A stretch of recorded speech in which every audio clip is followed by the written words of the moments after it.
sitting out here, shaking their head, smiling at me like they know what I'm saying.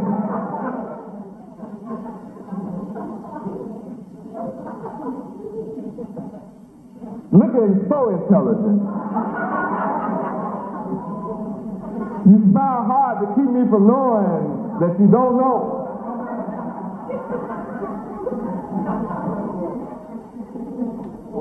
But what I'm demonstrating tonight is that you don't know God. I said I'm the mighty God, so you have to hush because you don't know God. You can't deal with me being mighty. You don't know nothing about God. To know God is to know reason, is to know logic, is to know a system of moral principles, and then study the principles of reasoning and be a reasonable person. Know the basic, foundational, essential, required truth. And then conform to the knowledge and the wisdom and the understanding produced by God, the Creator Himself.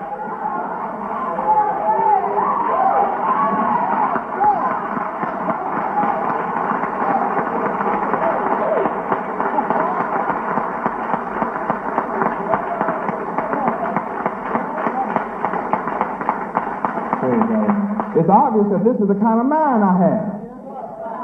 Proving my mind is divine. So in order for you to become God, you must learn of my mind. And my mind is obviously mightier than yours. That's rather obvious. So it should be logical and reasonable that you would want to study and learn of my mind. If all you want out of life is to be rich, then you should just be around me just to learn of my mind how to get rich. A man that can start in this town with nothing, the most backward people on earth, and produce $20 million in Miami, and then spread out all across the country. I'm teaching in 1,200 cities in this country. Right now, all by myself, I don't need nobody to help me do it. I do quite well. I do better by myself than when I had you sent you out there. Because now the people get it straight from me instead of through you, all confused. Because you're illogical. My logical teacher turned illogical through you.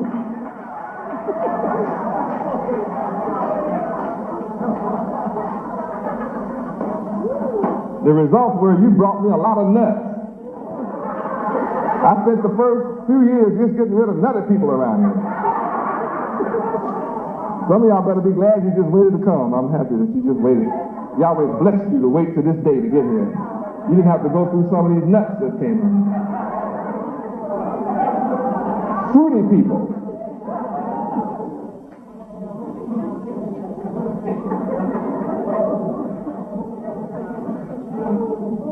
Now's the time to come. You're getting it all from me.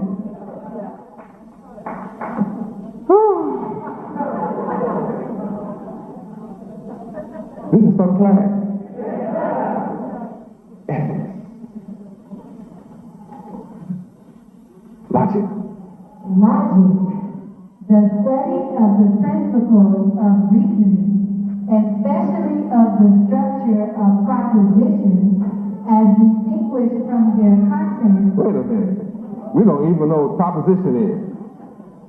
Not to think about distinguishing anything. Proposition is distinguished from its content.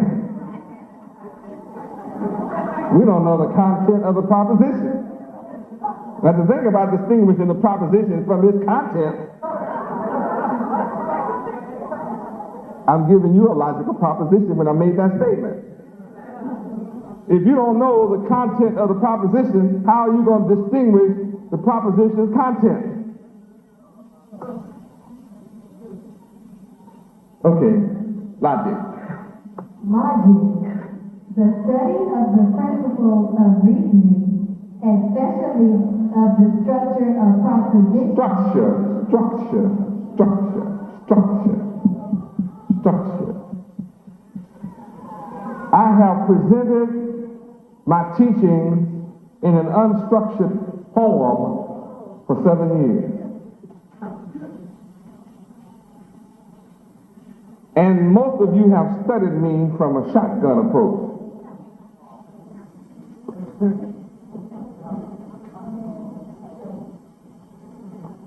But now, this year, I'm establishing structure. Oh, I've already established it. Yachid and Boaz is definitely in effect.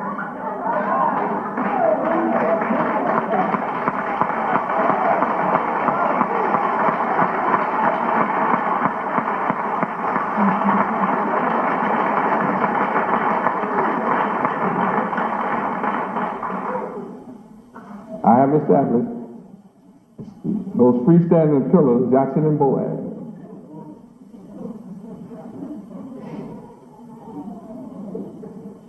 And I've set my network in effect, causing the seeds of the pomegranate to scatter so as to take roots. See, some of you know what I'm talking about. Some of you don't.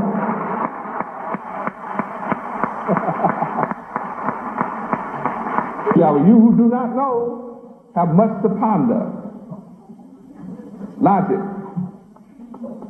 Logic. The study of the principles of reasoning, especially of the structure. Let's look up structure. You all don't mind me learning, do you? No.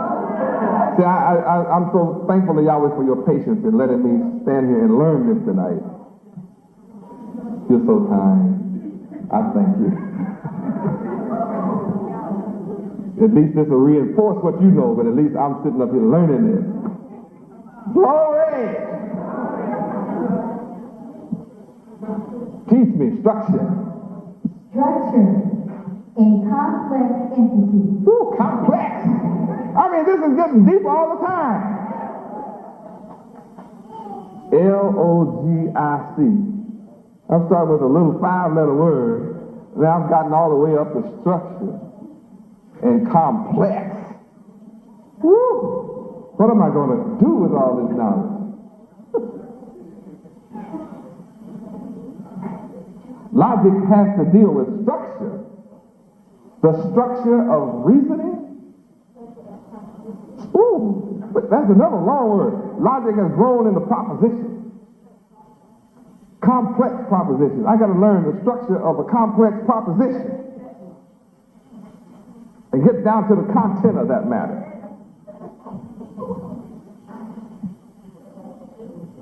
You know, when you're building a nation, you're dealing with structure. When you build a house, you're dealing with structure. You're dealing with form. And something is built upon something else. And it's an interdependent phenomenon. And in order for our nation to function, it has to be interdependent. Interact. And be interactive. And it's all of that. Woo, logic. Look what logic is doing to our head. It's forcing us to deal with structure, proposition, and the contents thereof. And be able to deal with reasoning. And the complexity of reasoning power and ability and demonstration thereof. Structure.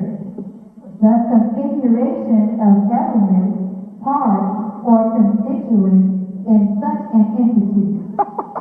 It's funny to me because, see, I know you need a dictionary for all of that. Otherwise, you grinning for nothing. You mean to tell me coming to hear Yahweh Ben Yahweh takes me into such complexity of reasoning that I have to deal with the structure and form of the mind of God?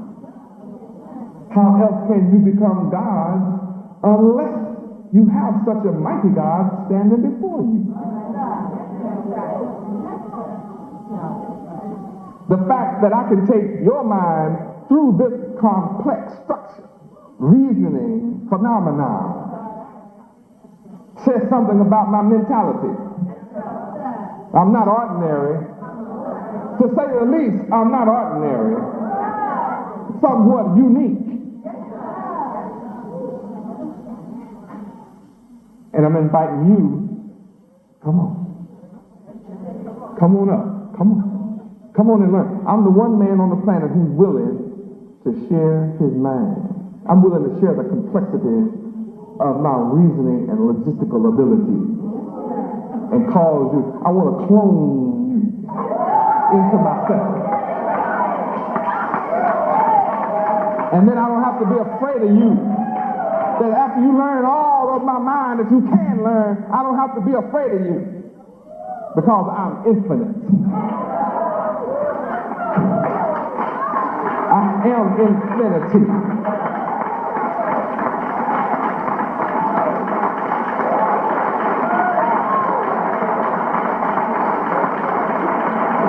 Praise Yahweh. You've heard many men speak and teach, but you've never heard one like me. I'm above and beyond all you've heard.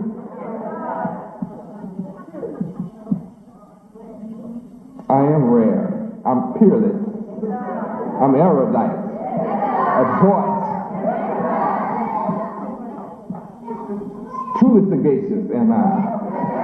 And I want you to be that way. Structure. Organization. Woo! See, you got to be organized. You have to be able to organize your thoughts. They like to refer to us as an organization. I'm always quick to educate reporters to the reality that we're more than an organization. We're the nation of Yahweh. And all nations have organizations about themselves. Even ants are organized. Bees are organized. Ducks and geese fly in an organized manner. So we're not simply an organization. Don't insult me like that. Structure. Arrangement. Go ahead. See, arrangements require an arranger.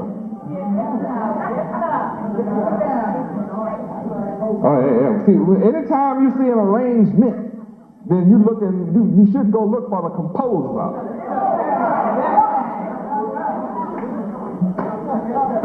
Look for the conductor. Look for the arranger.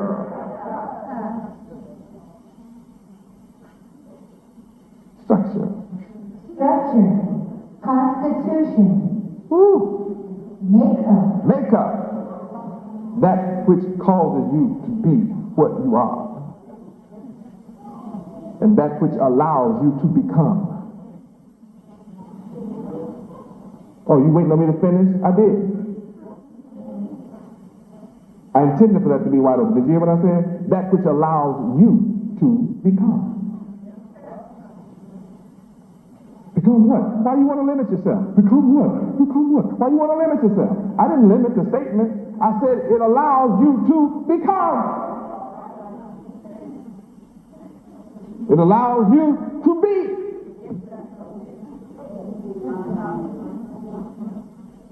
Whatever you can. Have your mind open up to opportunities that you never thought of. Many of you have become what you never dreamed of.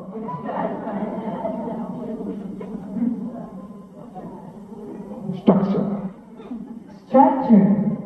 The interrelation of parts. This is that. See, we as the nation of Israel, the nation of Yahweh, we have to interrelate. We do interrelate. That's a part of our power, is the reality that we interrelate.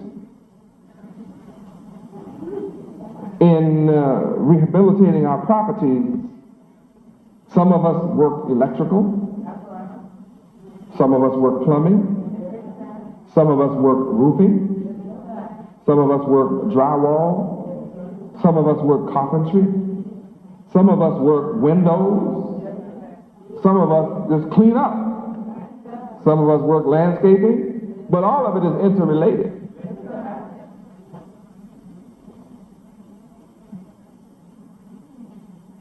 The finished product is a new structure out of the old waste. Structure. Structure, the interrelation of parts, or the principle of organization in a complex entity. Yeah, of a complex entity. The complex entity starts with the mighty God's mind. And then as we take on the elements and the virtues and the attributes of my divine mind, then you see the structure being renewed. That's how we are renewed in the spirit of our minds. And though we are old creatures, we become new. And taking buildings is just a sign of that process among us. That's why we're able to go and work on all these buildings with unity and happiness and joy. Nobody's fussing or arguing. We don't have no argument among us. Everybody's just working. We're just working and doing and accomplishing, and it's interrelated, and it's just the end result is a beautiful symphony. It's a beautiful symphony at work.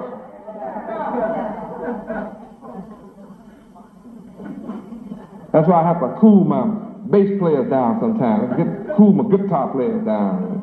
My drummers, see, they get carried away and forget that I'm trying to hear what my babies are saying over here. They cool down. They get so carried away with themselves, they think they the symphony. They just forget. They're all off, I have to keep them from getting individualistic, I have to watch my musicians. They might turn into individuals. Each one get one of those knobs and see if he can outturn the other one. They think, it sounds like a rock band in here, A rock band where you can't hear nothing.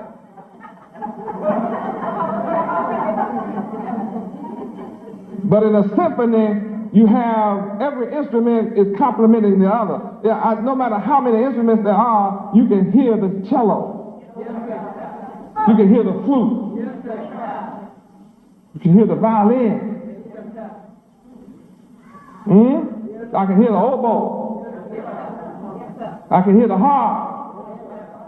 That means everybody else have to tune down and tone down their individuality of trying to be heard over everybody else. See, I always have to teach my band music. That's what I'm doing now. Don't you hear me? I'm admonishing them. And when I come in here next Saturday, cool it. Do what you're supposed to do. Accompany. Your structure is to accompany the voices, not out. You can you turn those things up. You can't hear the voice. We'll all be hoarse in here.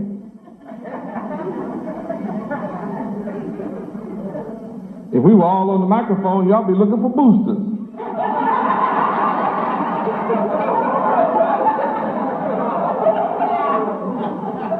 Need some more drive power. Next thing I know, they have a speaker big as this wall. To be tone deaf, can't hear nothing. I can talk about them like that because they know I love them, but I'm telling you the truth. They have been so used to playing loud so long until when I quiet them down, they don't think they're playing. They actually think they're dreaming.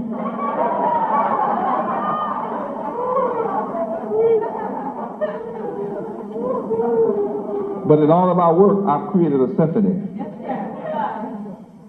When you come to one of our buildings, you see different ones working.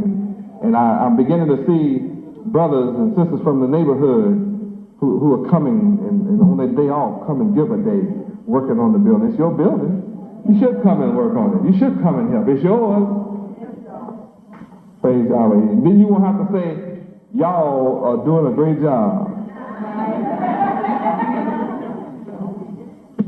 It's a beautiful feeling when you can come and say, yeah, man, we got that building. We fixed that building up. That's a good feeling inside. Isn't it? When you come in and put your day in, you say, that's ours. Otherwise, you be saying, y'all, yeah, y'all doing a good job. Yeah, the Hebrews, those the Yahwehs are doing it, man. Why don't you say we doing it? If you don't want to be nobody to designate you as a Yahweh, just say, I help the Yahweh. Come get your hands dirty. Praise Yahweh. I get mine dirty. I love it. God works. Yeah. Created the heavens and the earth. Worked 6 days before he took a break. Yahweh's a working God. Sure, I work. I work all the time. I work and get sleepy. And still keep on working. I have witnesses. But we on structure. Structure. Relatively intricate or extensive organization. Ooh, an intricate, extensive organization of reasoning power, logic. Remember now, we're talking about structure as defining logic. Reasoning power. How can we learn to reason and exercise logic if we do not understand the intricacies and the complexity of the proposition and their content?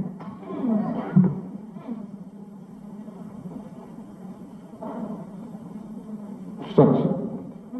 Structure. Something constructed, especially a building or park.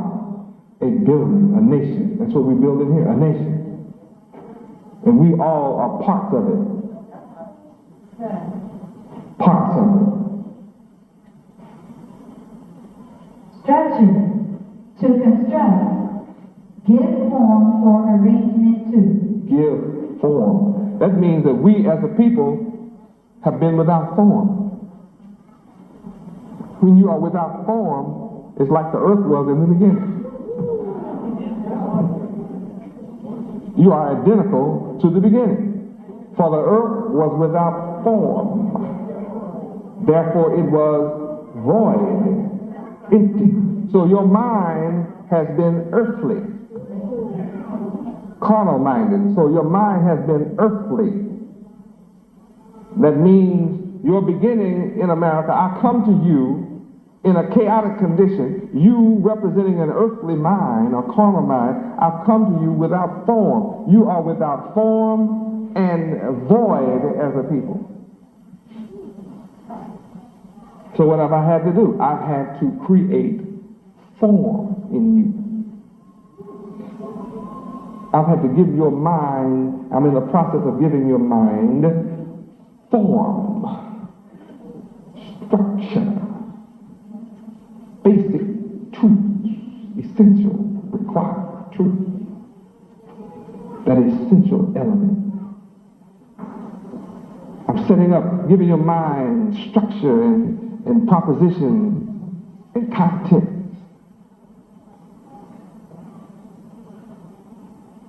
I'm busy causing your mind to take the form of arrangement, intricacies, and interrelationships. Cause your mind to interrelate with my mind. That means you have come here tonight and you are smarter than when you came in. You will leave smarter than when you came here tonight. You may not know how to use all that I have given you tonight at this moment, but you have to admit you've learned more words tonight than you knew when you walked in this building.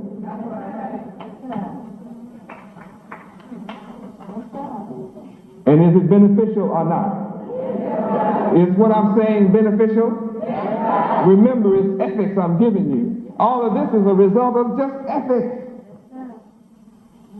Just taking a look inside ethics.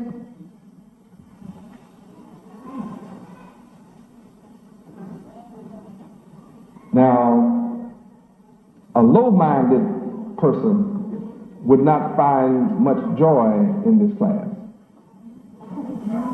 Would he? She? Them or they?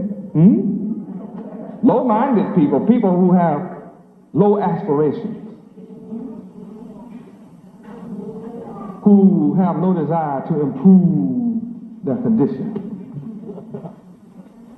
who are satisfied to be ruled over. People who are satisfied being oppressed. People who are satisfied in poverty and to suffer and to be in hunger and misery and to have problems won't get much out of this and would not be inclined to attend many classes like this.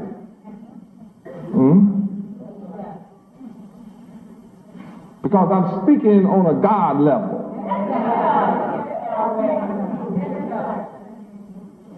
I'm speaking on an elevated plane.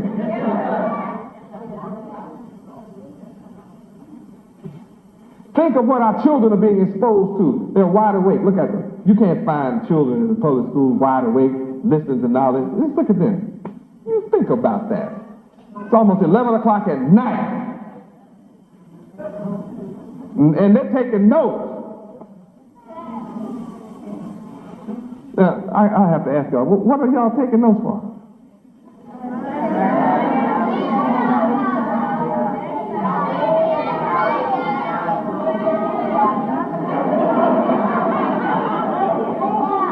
They all got something to say. Now, if you're sitting up in here not taking no notes, see, you're going to be at a disadvantage compared to them.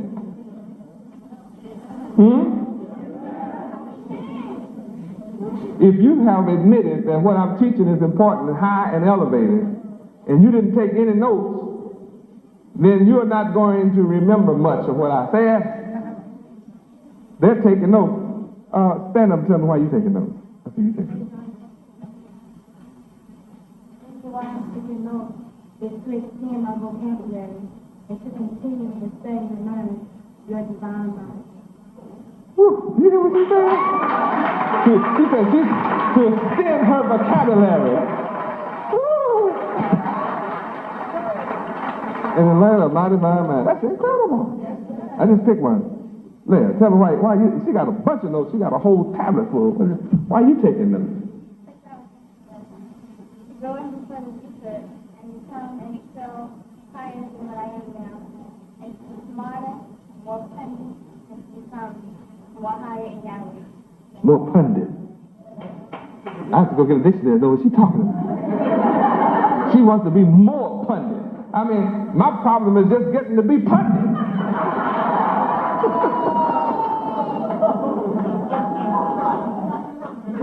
And this child over here wants to be more pundit. Most of us can't say whether we pundit at all or not. So, oh Lord Yahweh, am I pundit? This child wants to be more pundit. Where does that leave me? I mean, these are my children over here taking notes, seeking to be more pundit.